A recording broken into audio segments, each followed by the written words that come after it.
François Bon, Balzac, roman, une autre excursion, une transversale, Balzac et son rapport à l'imprimerie et à l'édition.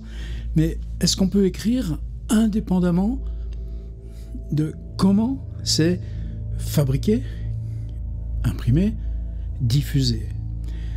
Quand j'avais publié après le livre, c'était en 2011, un essai sur la transition numérique de l'écrit. Ouais, ça fait 20 ans que ça me porte, et même ce livre, 2011-2025, en ce moment, je rêve que d'en faire une deuxième version. C'est peut-être aussi ça qui m'a ramené à Balzac. Il y avait un chapitre sur Balzac, et le chapitre s'intitulait « Balzac était 3 ».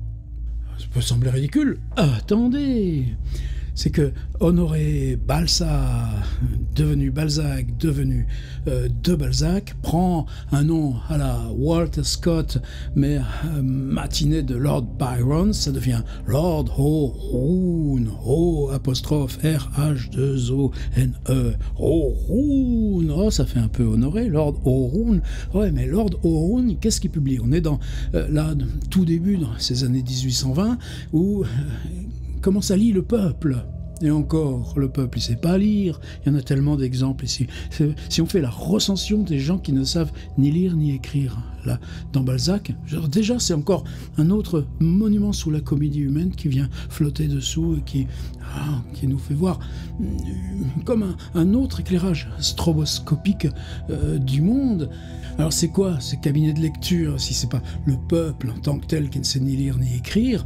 C'est ces fractions de plus en plus importantes de couches qui ne sont certainement pas encore les couches moyennes. Elles vont commencer à pouvoir s'acheter des livres. Mais qui lisent, c'est des petits fascicules. Tu lis un fascicule de 40 pages, tu le ramènes, et tu prends le suivant, et puis c'est quelques sous, et puis ils deviennent tout noircis là, de taches de doigts, mais tu écris des livres de 160 pages qui sont faits de 4 fascicules de 40 pages. Et cette lecture-là, est-ce que ça compte l'auteur? Non, tu passes au cabinet de lecture, tu prends la suite de ton truc, et puis tu en prends un autre. Bon, regardez aujourd'hui tout ce bazar, les séries, on va plus à la messe, on chante les séries. Lord O'Roon écrit des fascicules pour cabinet de lecture. Ils sont à 3 même, pour s'y mettre quand ils font les contes bruns, par exemple. Et puis, une deuxième mutation, c'est la période des revues. Alors, les revues, on peut installer des textes plus longs. La revue, elle paraît tous les mois ou tous les 2 mois, donc c'est un autre rythme. Et puis, est-ce qu'on est dans la logique du livre? Peut-être pas.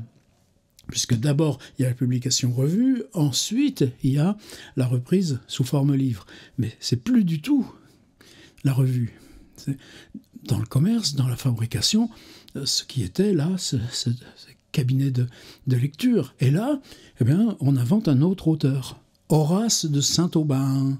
Alors, Horace Honoré, Lord O'Roon, on est encore... Oui, mais Horace de Saint-Aubin, c'est une autre incarnation.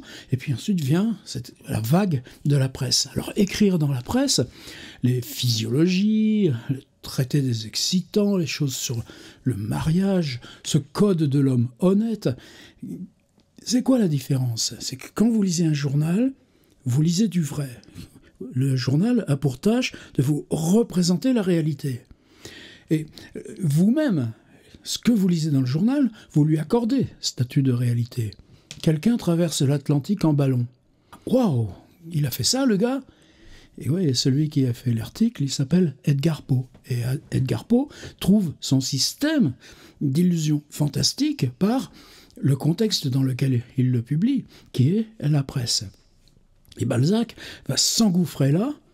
Ce qu'il ne sait pas, c'est que justement, dans la mesure où on donne à la presse, au feuilleton de la presse, ce même statut là, de choses qui passent, mais de choses qui représentent le monde, eh bien, c'est là qu'il va devenir Honoré de Balzac et proposera des romans. Et ça, nous, on va creuser, on va y revenir là, dans ce fil et ces transitions. Et c'est un texte de 1830 qui n'est pas un texte de littérature, qui est un contrat, un projet, qui s'appelle Société d'abonnement général. C'est-à-dire que Balzac, en 1830, réfléchit à comment remplacer la lecture, les tirages, et puis à l'époque, c'est tous ces tirages pirates qui se font en Hollande, et sur lesquels, évidemment, il n'y a pas de droit d'auteur, par des formules d'abonnement. Est-ce qu'il est précurseur ? Totalement. Est-ce que ça sert à quelque chose d'être précurseur quand ça vient trop tôt par rapport à l'époque ? Non, pas du tout. Et est-ce que c'est vraiment un projet ? Oui, bien entendu. Non, comme tout ce que fait Balzac, c'est extrêmement sérieux. Mais de rédiger un projet en termes de droit, puis il a commencé des études de droit, il a fait presque 1 an au début de clerc de notaire, avant de s'enfuir les bras par-dessus la tête, eh bien, si on le rédige sous forme juridique, ça aide à mettre les idées au clair.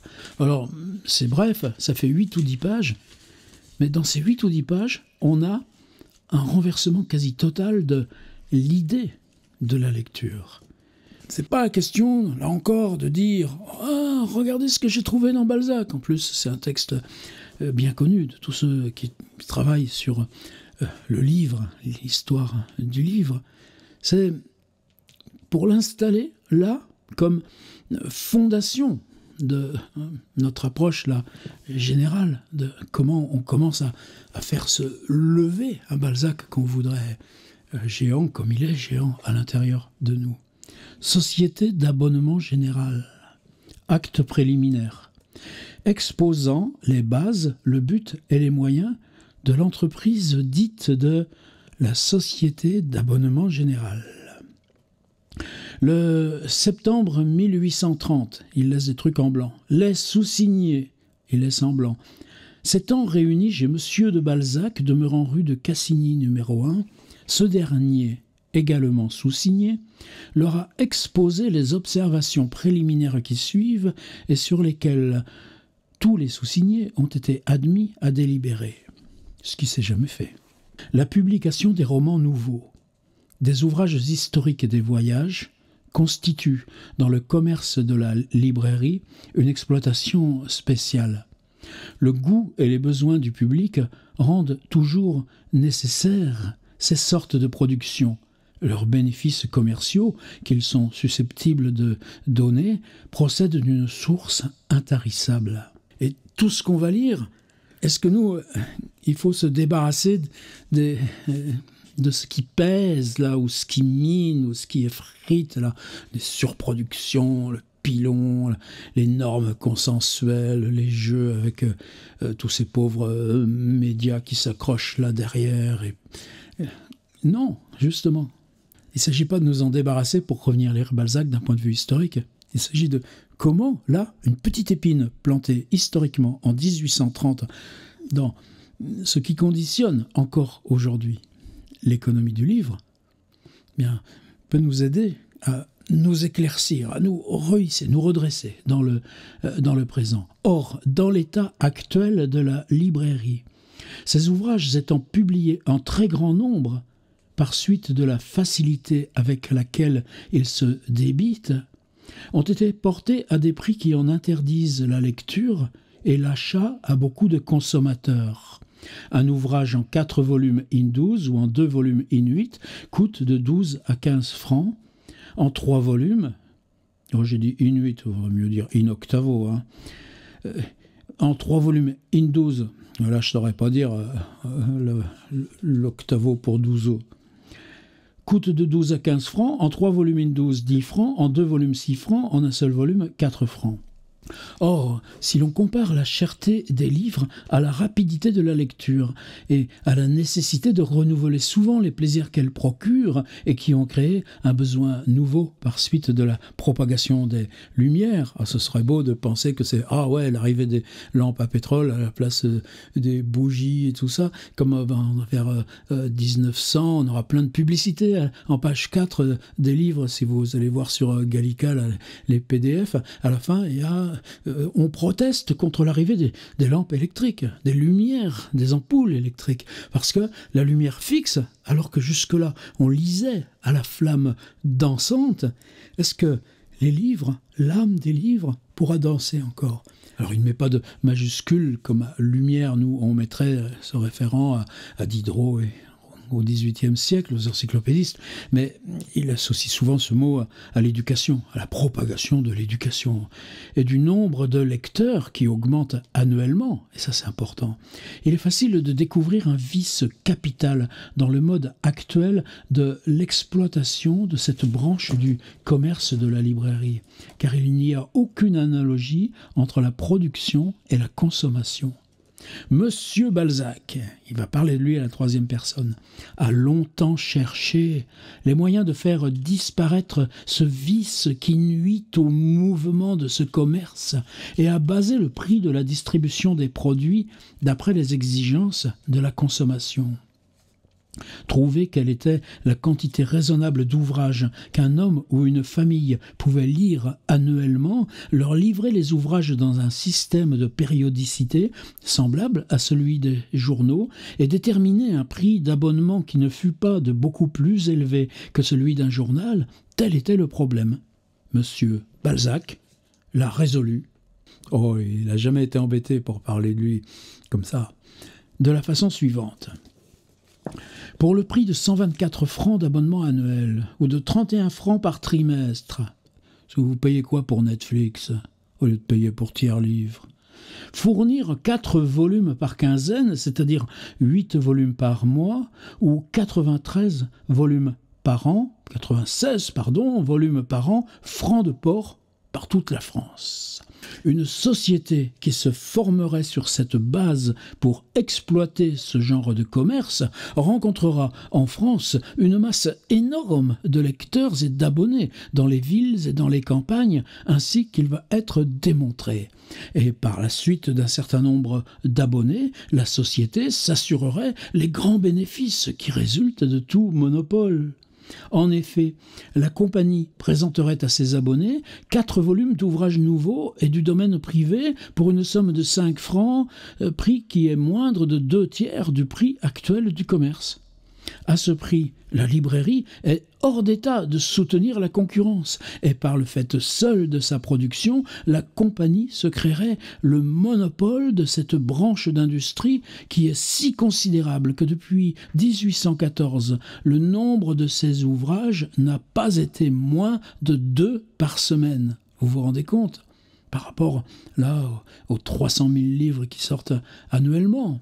Pensez que la Bibliothèque nationale, il sort annuellement autant de livres qu'elle en avait recueillis sous dépôt de 1535, la Bibliothèque royale de François Ier, jusqu'à 1945, pour se convaincre de l'impossibilité d'une lutte entre la compagnie et la librairie.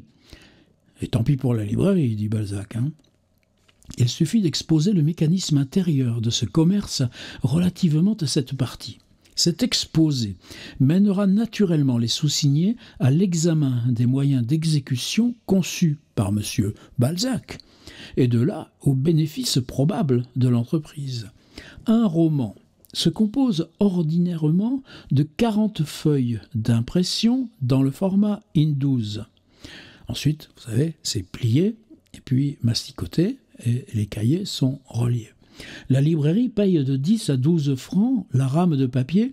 Alors attention, quand il dit libraire, c'est pas le commerce, c'est le libraire éditeur. Et vous savez qu'ils vendent aussi, on trouve toujours chez les bouquinistes, quelquefois, ces cahiers ni massicotés, ni reliés. Vous achetez en bloc, là, et vous le portez à votre relieur, et ensuite c'est là où commence le commerce de ce qu'on nomme aujourd'hui la librairie. La librairie paye de 10 à 12 francs la rame de papier parce qu'elle règle à la papeterie, parce qu'elle règle la papeterie à de long terme.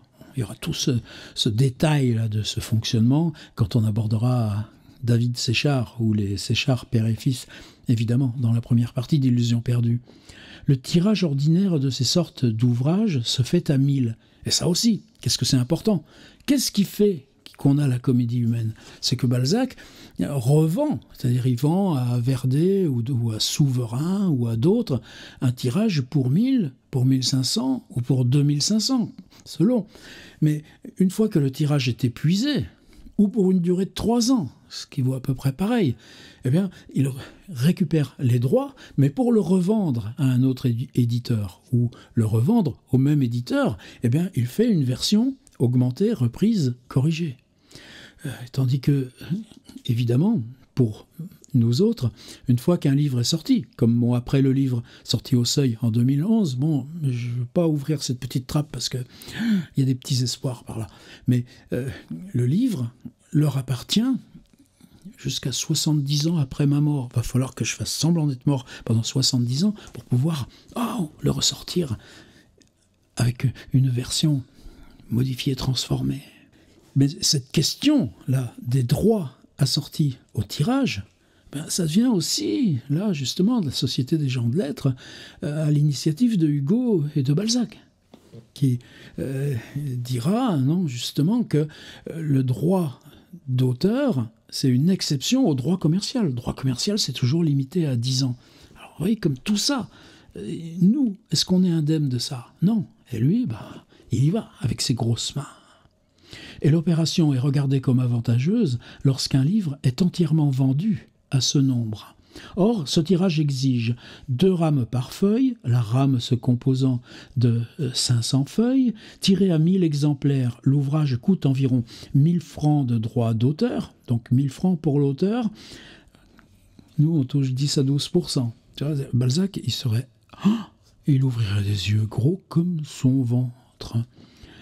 1000 francs de droits d'auteur, 1000 francs de papier, 1200 francs d'impression, 200 francs de brochure, 200 francs d'annonce, 50 francs de couverture, c'est-à-dire que les frais d'annonce et le com sont inclus, 100 francs de correction, constituant un total de 3750 francs, ce qui nous fait les droits d'auteur à quasiment 20%, messieurs, qui met l'exemplaire à 3 francs 75 centimes de coût intrinsèque. Bon, là, nous, un livre que tu vends 15 balles qui fait 240 pages, tout compris, l'impression, on est à 2,15 €, 2,20 €.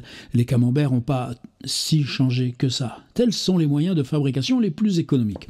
Maintenant, il est nécessaire de jeter un coup d'œil sur la constitution du commerce de la librairie pour découvrir la cause de la disproportion qui existe entre le prix de fabrication et le prix auquel le livre est coté pour le public.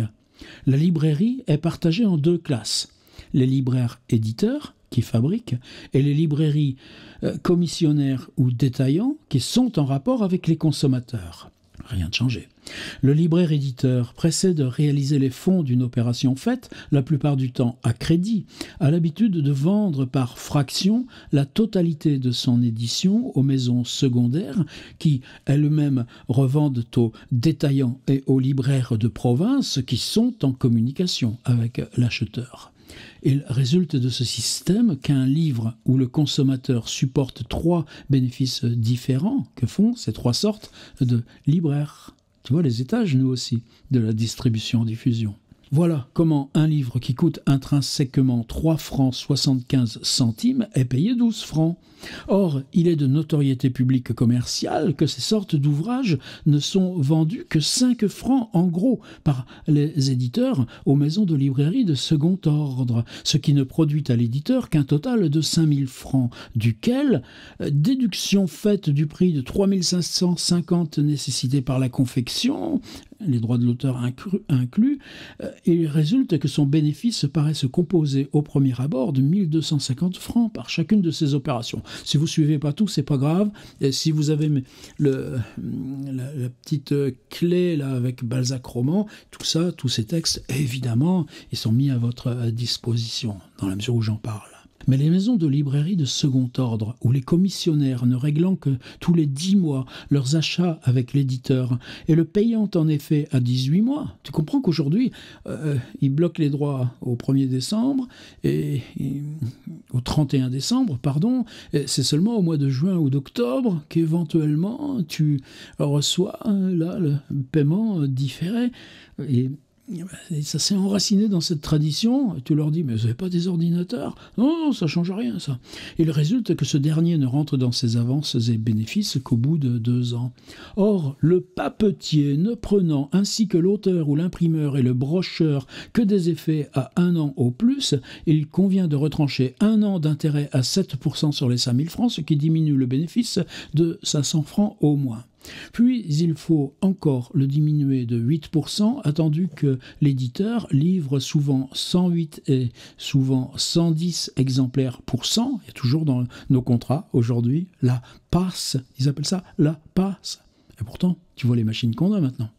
Ce qui enlève 300 autres francs au moins. Enfin, il est nécessaire de retrancher 5% pour les exemplaires gratis aux journaux et aux auteurs, les services de presse, ceux qui finissent chez Gibert, ce qui diminue encore de 120 francs la somme des bénéfices.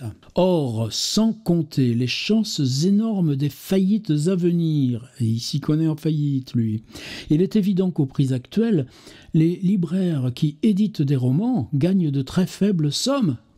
Chez nous, les libraires, ils se payent au SMIC. Et encore. Puisqu'il ne reste en soustrayant ces 720 francs, des 1250 francs en brut, que des 500 francs de bénéfices pour couvrir les défauts ou exemplaires perdus, les frais de maison, les pertes et produire des profits. Aussi, presque toutes les maisons de librairie se ruinent-elles. Si quelques opérations réussissent, il faut l'attribuer à la célébrité d'un nom. Ça a changé ça? Non. Qui promet aux libraires de vendre cher et d'exiger une plus prompte réalisation. Mais cette ressource dernière est évidemment enlevée à ce commerce par le projet de M. Balzac. En effet, du moment où le public verra une compagnie livrer à la consommation cette sorte d'ouvrage bien fabriqué, à 6 francs 50 centimes séparément et à 5 francs par abonnement au lieu de 15 francs ou de 12 francs, est-il possible à un commerce aussi vicieusement établi de continuer à éditer ce genre d'ouvrage quand à de tels prix il n'a que de la perte à réaliser? Et enfin, en ce qui concerne la chance qu'a en ce moment la librairie d'éditer des manuscrits dont le nom d'auteur assure le débit, et je ne pense pas qu'ils se mettent dedans, ils pensent probablement au Su, au Dumas. N'est-il pas évident que le prix de vente étant baissé, la compagnie a l'avantage sur la librairie? Nous aussi, vous voyez, comme ça a tenu aussi tous ces trucs, Club français du livre, tous ces trucs qui maintenant se sont tous volatilisés, évidemment. Mais ces questions d'abonnement, elles, pour la presse, pour la musique, elles sont, pour l'audiovisuel, évidemment, elles sont devenues totalement dominantes. Du moment où le monopole de ce genre de livre tombe entre les mains d'une compagnie par suite d'un meilleur mode d'exploitation physique, le monopole littéraire lui est également assuré. Cette ruine du commerce de la librairie, et dit ça froidement, en ce genre, provient donc évidemment 1. De la lenteur de la réalisation en écus, 2. Des 8% que constitue l'abus du 13e exemplaire donné gratis, 3. Des gratis, 4. Des corrections, 5. De la cherté des impressions et du papier, attendu qu'il n'y a pas de balance entre les termes d'achat et les termes de rentrée, 6. Des annonces, 7. Des faillites, 8. Des frais de maison. Or, la masse de ces pertes, si elles sont évitées, jointes aux faibles bénéfices que fait actuellement le libraire, produirait d'énormes gains à une entreprise qui, armée du monopole de cette partie, aurait le pouvoir de régulariser sa recette. C'est ce que M. Balzac, sonne trompette, 4e fois au moins, a su trouver. Et voici par quels moyens. En supposant pour un moment la possibilité de trouver une masse d'abonnés, la recette devient directe puisqu'il n'existe aucun intermédiaire entre le producteur et le consommateur. Et par la suite, elle doit même être faite d'avance, à l'instar des journaux. Ainsi disparaissent déjà la perte du 13e exemplaire, de l'escompte et des faillites. Les débouchés étant assurés, les annonces des journaux sont superflues. Et si par amour-propre un auteur désire qu'il soit parlé de son livre, il obtient par lui-même des articles dont l'administration bénéficierait. À toi, auteur, de te charger de ta promo et de tes réseaux. Ça aussi, maintenant, on voit les bienfaits que ça donne. La société payant tout comptant profite d'une immense diminution dans les procédés de fabrication. Cette diminution ne sera pas moindre de 3 francs par rame de papier et de 20% sur les impressions. Enfin, donnant de l'argent à l'auteur et le rétribuant beaucoup mieux que la librairie, elle a le droit de grever l'auteur du coût des corrections et de lui interdire les gratis. Mec, t'as vu, hein? On te file plus, hein? Correction. Le correcteur, là? C'est toi qui le paye. Sinon, t'avais qu'à faire un livre sans faute. Bizarre, ça, quand même. Tu sais pas de quel bord il est quand il écrit ça. Or, toutes les conditions onéreuses de la librairie étant ainsi enlevées, la société qui entreprendrait ce commerce et qui s'en attribuerait le monopole se trouverait devant une recette fixe et dénuée de chance d'une somme de 5000 francs par ouvrage de 4 volumes, en supposant 1000 abonnés, nombre auquel M. Balzac a établi qu'elle pourrait, sans se compromettre, commencer ces opérations. Pour Perrette le Potolet, il a toujours été fort. Maintenant, un problème se présente. Il s'agit de savoir à quel prix la société peut manufacturer 4 volumes afin de reconnaître si les frais de cette entreprise prélevés, il y a probabilité de bénéfice. Il est certain que le droit de l'auteur doit être de 1 franc par abonné pour le premier 1000, en le soumettant au tirage indemne pour la compagnie d'un nombre d'exemplaires en réserve pour les abonnements subséquents et de 50 centimes. Alors là, il va se perdre dans les chiffres. Moi, on va zapper un petit peu, parce que oui, c'est toujours après le même truc. Or, M. Balzac a calculé que le format IN16 présentait des surfaces paginaires plus larges et aussi hautes que l'IN12 en employant un papier extraordinaire, que 8 feuilles IN16 offriraient un volume de 246 pages. Tu inventes le livre de poche. Tu réduis le format, tu vas voir. Il s'est assuré que le prix de ce papier serait encore au-dessous en le payant comptant du prix dit comptant des papiers ordinaires les moins chers employés dans le commerce à la fabrication des romans. Alors, la fabrication intrinsèque se trouve réduite d'environ un quart, ce qui constitue d'énormes bénéfices sur la masse totale. En effet, d'après son système et d'après le tableau annexé ci-dessous, 1500 exemplaires de 24 ouvrages en 4 volumes ou 96 volumes ne coûteraient que 113 000 francs et à 1000 abonnés, la recette serait de 120 000 francs, ce qui donne déjà un bénéfice de 500 exemplaires de 96 volumes et une somme de 7 000 francs. Et puis là, Balzac, qu'est-ce qu'il fait en général ? Il va commencer par aller les dépenser, je sais, quelques ribottes. Et c'est seulement au retour que mais non, j'avais dit que je pourrais les gagner, j'ai pas dit que je les avais, que je pouvais les dépenser. Mais ça, c'est Balzac. Et dans les frais sont comptés une somme de 12 000 francs attribuée à l'administration et celle du service général dans les départements. Continuons. Avant de rechercher quels sont les moyens de trouver cette masse nécessaire d'abonnements, M. Balzac a établi que 1000 souscripteurs demeurant pendant 15 mois nécessitent 1500 abonnements forcés. En effet, du moment où la compagnie peut commencer avec succès ses opérations avec une masse supposée de 1000 abonnés, il est évident que la production incertaine, lente, mal dirigée de la librairie en ce genre cesse aussitôt, puisqu'elle ne peut soutenir la concurrence. Or, il est de notoriété commerciale qu'il existe en France 1500 cabinets littéraires, environ. On en parlait tout à l'heure, des cabinets littéraires, qui ne vivent que par la location de ces sortes d'ouvrages, et que s'ils résistent d'abord pendant une année aux conditions imposées par la compagnie à ses parties prenantes, la librairie ne pouvant plus les approvisionner aux conditions ordinaires, ils seront forcés de subir l'abonnement de la compagnie au bout d'un certain laps de temps.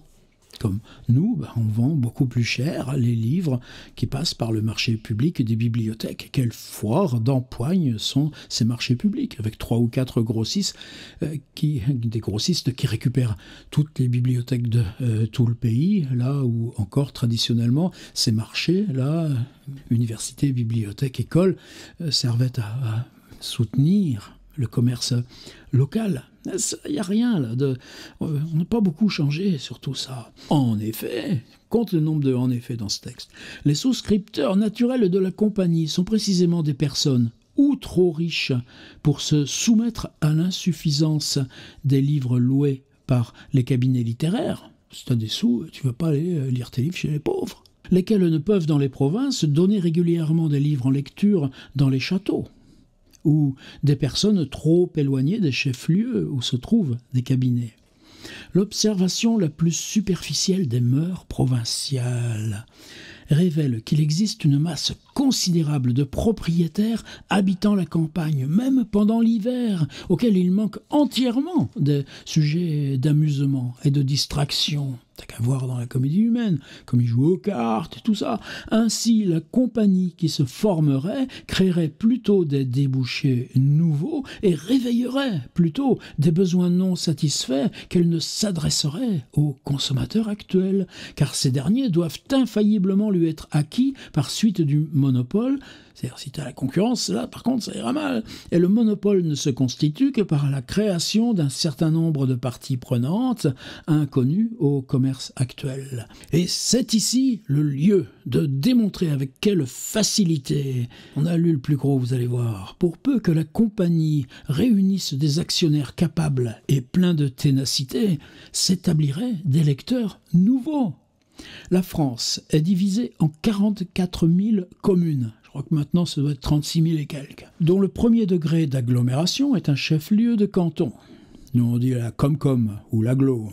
Le chef-lieu de ce canton est dans tous les départements un gros bourg nécessairement habité par un maire, qui est forcément un homme instruit, puisqu'il fait les fonctions de procureur du roi à la justice de paix, agissant comme tribunal de police correctionnel. Autour de ce maire se groupent le juge de paix, un notaire, un médecin, un principal propriétaire, un percepteur, un greffier de la justice de paix. Or, n'y a-t-il pas d'énormes chances pour la compagnie à réunir en une société ces 7 personnes qui, pour jouir des bienfaits, de l'amusement et des distractions créées par les livres nouveaux et périodiques, n'auraient qu'une très faible somme trimestrielle à verser. Or, si l'on vient à songer au nombre des chefs-lieux de canton, qui en France est près de 3000, ne tombe-t-il pas sous le sens qu'en admettant un grand nombre de localités ignorantes ou pauvres et de refus, il reste à la compagnie d'énormes chances de succès, surtout si l'on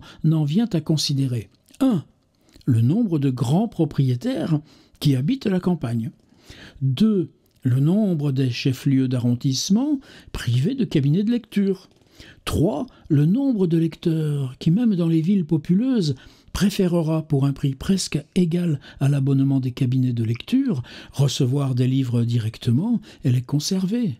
D'après ce système, et en combinant l'état de détresse dans lequel se trouve la librairie en France, Monsieur de Balzac a pensé, je lis, j'invente pas, pour mettre ce plan à exécution, qu'il était nécessaire, 1. De diviser la France en 5 grandes divisions. La première, nommée Direction de Paris, serait composée des 6 départements de la Seine, de Seine-et-Oise, de Seine-et-Marne, d'Eure-et-Loir, de l'Oise et du Loiret, lesquels, étant dans un rayon assez rapproché du centre de la production, peuvent dépendre du siège de la société et être soustraits aux conditions onéreuses nécessitées par la présence des agents dont l'administration aura forcément besoin dans les départements pour veiller sans cesse à ses intérêts et agir suivant ses ordres. Et là, oui, on approche de la fin, mais il y a il part dans une sorte de délire.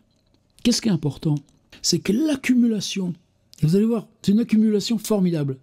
Il va nommer un par un tous les départements de France. Ouais, nous encore, même ceux de mon âge, au moment du certificat d'études, on te les faisait apprendre par cœur, la liste des départements. 84, machin, 85, Vendée, 86, Vienne, 87, Limoges, Haute-Vienne, 88, Vosges, oh là là, c'est trop loin, on sait pas où c'est, 89, Lyon. Alors là, si tu trouves où c'est, mon gars. 90, Belfort, ça c'est marrant parce qu'il y a un Lyon, et c'est là-bas sur la frontière. Et tu as l'impression que, comme l'accumulation, tu ne peux pas la contester, eh bien, son système d'abonnement, il a gagné. La seconde, nommée Direction du Nord-Ouest, comprendrait les départements du Nord, du Pas-de-Calais, de la Somme, de la Seine-Inférieure, du Calvados, de la Manche, des Côtes du Nord, du Finistère, Morbihan, Ille-et-Vilaine, Loire-Inférieure, salut Jean Rouault, c'est son anniversaire aujourd'hui, 13 décembre, Maine-et-Loire, Sarthe, Loire-et-Cher, Indre-et-Loire, Aube, Meuse et Marne. La troisième, nommée Division du Centre, se composerait des départements du Puy-de-Dôme, Corrèze, Lot, Dordogne, Haute-Vienne, Cantal, Gironde, Charente, Charente-Inférieure, Vendée, Deux-Sèvres, tu vois, Vendée et Corrèze dans le même truc. Voilà, Bergogneau, il va pas être d'accord. Hein. Vienne, Creuse, Indre, Allier, Cher, Yonne, Nièvre et Loire. La quatrième nommée Division du Midi comprendrait les Basses-Pyrénées, Haute-Garonne, Haute-Pyrénées, Ariège, Pyrénées-Orientales, Aude, Hérault, Bouches-du-Rhône, Var, Gard, Vaucluse, Lozère, Haute-Loire, Aveyron, Tarn, Tarn-et-Garonne, Gers, Landes et Lot-et-Garonne. Enfin, la cinquième et dernière se composerait sous le nom de Division du Nord-Est de la Moselle, Meurthe, Bas-Rhin, Haut-Rhin, Vosges, Haute-Marne, Haute-Saône, Doubs, Jura, Côte-d'Or, Ain, Saône-et-Loire, Rhône, Ardèche, Isère, Hautes-Alpes, Basses-Alpes et de la Drôme. 5 actionnaires fondateurs. Eh ben ouais, parce qu'il a besoin que lui ça en fait un, mais il a surtout besoin d'autres qui lui amènent les pépettes. Eh ben ça marchera pas. Aurait la tâche d'exploiter chacune de ces divisions et de recueillir un nombre suffisant d'abonnements par chaque département pour y déterminer la présence et le choix d'un directeur départemental qui achèverait l'exploration dans le but de grossir les émoluments de sa place, puisque la compagnie, le chargeant de ses intérêts, l'attacherait à la prospérité de l'entreprise et au partage de ses bénéfices par des droits trimestriels basés sur le nombre d'abonnés. Alors la France, suffisamment parcourue et très habilement explorée, l'entreprise aurait, par le moyen de ses directeurs permanents, une action immense et toujours vivante sur la masse des consommateurs de livres. Les résultats de ce mode de gouvernement appliqués au commerce sont, en dehors des opérations qui font la base de cette société, d'une importance incalculable. Car si la compagnie arrivait à posséder un jour une masse de 6 000 ou 8 000 abonnés, ce qui peut être probable, eu égard à la nécessité croissante de ce besoin social. La compagnie pourrait, en consultant par ses moyens d'action l'opinion de ses abonnés sur l'opportunité et la popularité des publications faites par la librairie, et là c'est Amazon, tu cherches, l'algorithme cherche ce qui marche le mieux, et vient te proposer ce qui marche le mieux. Prélever d'énormes droits de commission en stipulant pour une masse de consommateurs qu'elle posséderait en dehors du commerce et des débouchés ordinaires de la librairie. Les sous-signés, ayant mûrement discuté, ça veut dire je suis d'accord avec M. Balzac, avec discuter le plan de M. de Balzac et ses moyens d'exécution, les ont entièrement approuvés et sont convenus à l'unanimité, de toute façon pour l'instant il est tout seul, 1. de se réunir en société pour l'exploitation de cette entreprise, 2. de conserver la présente délibération et l'exposé de M. de Balzac comme le protocole naturel et préliminaire de leurs opérations, 3. de reconnaître à M.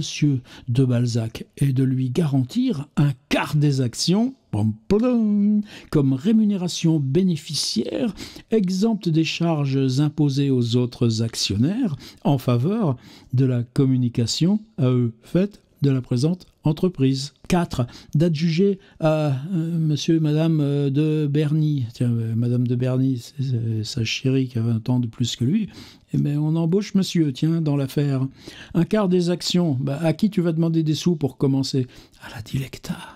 À la charge de trouver les capitaux nécessaires pour mettre à fin l'entreprise sous condition de remboursement, à l'exception de ceux exigés pour le voyage des 5 actionnaires auxquels serait confiée l'exploration des 5 divisions ci-dessus désignées. 5. De réserver une moitié des actions pour messieurs. Il est semblant, c'est ceux qui sont censés apporter des sous.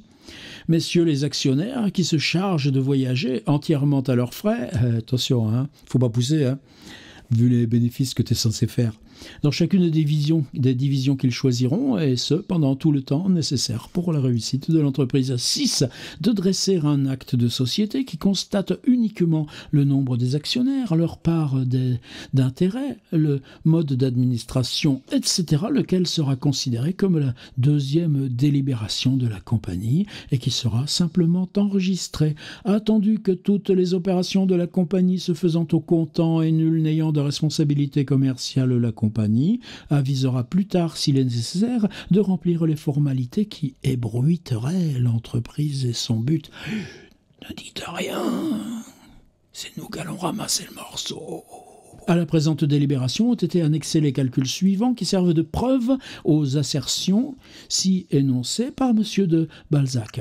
En ce qui concerne le papier, le prix de la rame, de la grandeur extraordinaire nécessitée par le format, a été reconnu pouvoir être fixé invariablement à 9 francs. Une feuille INSES contenant 32 pages et la justification de la page ayant 22 lignes à 36 lettres donne un total de 25 344 lettres qui, à raison de 50 centimes le mille, produiront un débours de 13 francs 90 centimes pour l'imprimeur.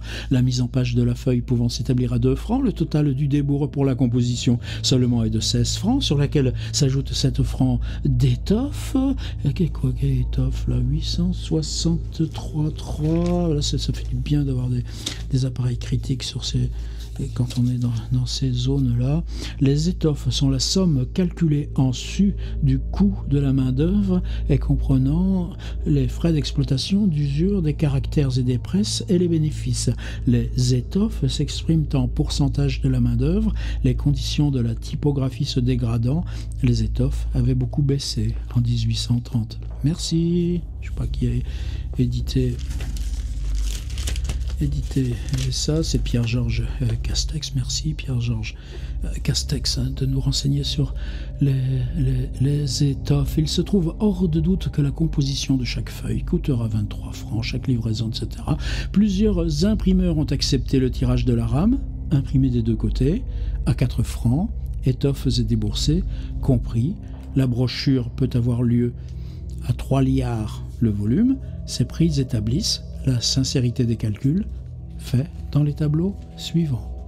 Projet d'une société générale d'abonnement par Monsieur de Balzac qui rêve, mais qui nous dit des choses tellement vives concernant l'édition et l'imprimerie et la situation des auteurs encore aujourd'hui. Merci. Et sur tout ça, on reviendra.